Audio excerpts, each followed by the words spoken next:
Hello YouTube family, this is Farmhouse of IT. Let's start the video.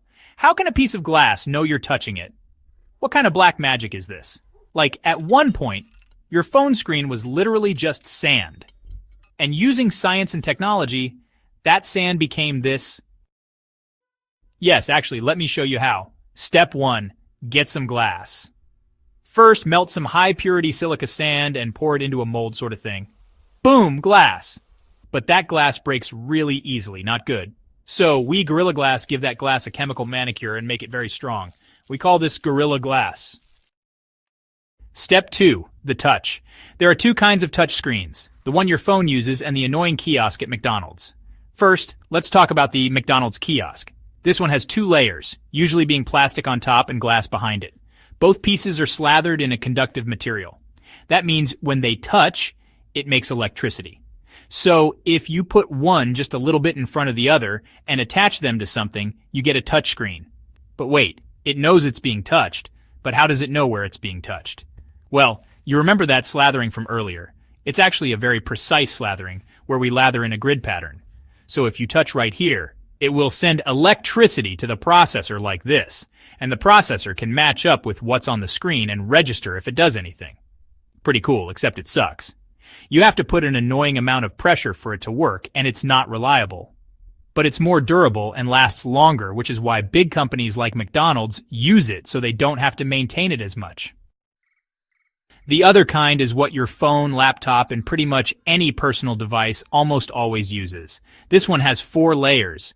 The top layer is the tough glass we talked about in step 1, which besides being kind of strong, there's really nothing special about this glass. It's just glass. But below that glass, we have 2 clear diamond-shaped grids with a clear insulator in between them. But I'm going to make them colored because it's easier to explain. The grids are made with a material called ITO, which holds electricity really well. And it's actually the same stuff we slathered on the McDonald's kiosk.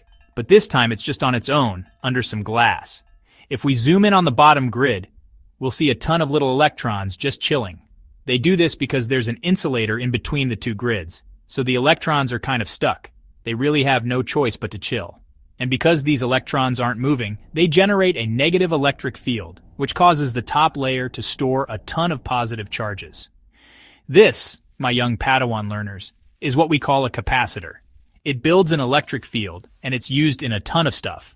So if you were to put something that can conduct electricity close to this capacitor, like a hot dog, it messes up the electric field. This changes the amount of positive charge on that top layer. Now keep in mind your phone knows exactly how much charge is supposed to be on each top diamond. So the processor in your phone does the math and says, yo, there's a change in charge on diamond X50Y173.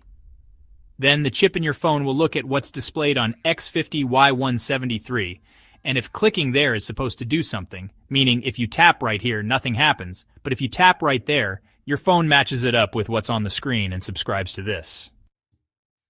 Okay, but why do touchscreens work with fingers in hot dogs but not gloves? Also, why does your touchscreen act all weird when your hands are wet? It's because, like I said before, your finger and a hot dog conduct electricity. That means when you put your finger near your phone screen, the electricity from the capacitor literally runs through your finger, and that's what makes the change in charge. A glove, however, is an insulator, meaning electricity ignores it, so there's no change in charge. Then you might say, but what about water? Water conducts electricity, and that's true. The problem is, when your hands are wet, the water activates at multiple points at the same time, and your phone just kind of gets confused. Alright, so we have some glass, the clear magic electricity stuff, but what about the screen itself? The colors, how does that work? Step 3, display. Display. Everyone thinks they know how pixels work, and they probably do. Basically, if you zoom in on your screen really close, you'll see something called a pixel.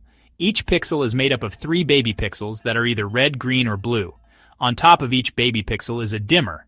So, if you want this pixel to be the color red, you'd completely dim green and blue. If you want the color purple, you'd dim green completely and do 50% red, 50% blue. If you want white, you do them all at 100%. Basically, these 3 colors can make any color, and because you have millions of pixels, you can make any image. Crazy after all, eh? Anyway, that's going to cost you one subscribe, and the McDonald's kiosk is going to ask you a few questions.